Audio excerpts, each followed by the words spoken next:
is so true. And today's devotional is entitled The Hiding Place, and it's based on the text of 1 Kings 17, verses 1 through 6.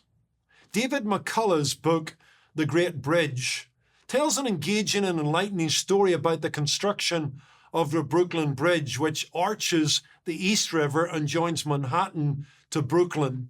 In June 1872, the chief engineer of the project wrote, "To such of the general public as might imagine that no work has been done on the New York Tower because they see no evidence of it above the water, I should simply remark that the amount of the masonry and concrete laid on that foundation during the past winter under the water is equal in quantity to the entire masonry of the Brooklyn Tower, visible today above the waterline." The Brooklyn Bridge continues to this day to be an iconic part of the New York skyline and a busy transportation artery around the city. This is because 139 years ago, the chief and his crew did their most important work away from the public eye on the foundations of the towers below the waterline. In this story, we are reminded of a timeless principle that speaks to both life and leadership.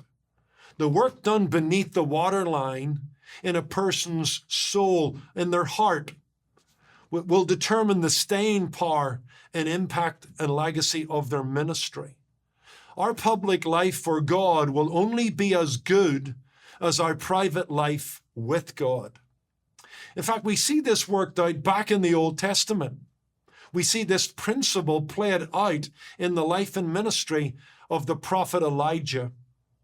Take some time and you'll see that in 1 Kings 17, Elijah is told to beat a strategic retreat to the brook Cherith, having just announced God's judgment on the house of Omri and wicked King Ahab. That's verses 1 through 6.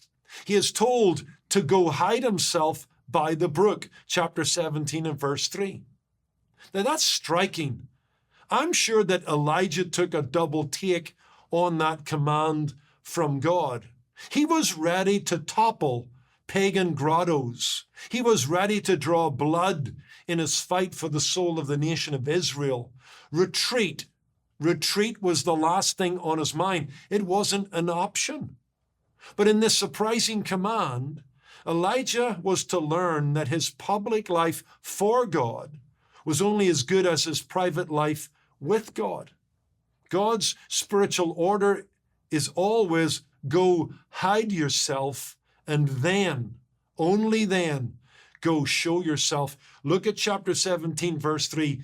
Go hide yourself. Then when you get to chapter 18, verse 1, with a period of time gone by and a deeper work done in the prophet's heart, God says, go show yourself.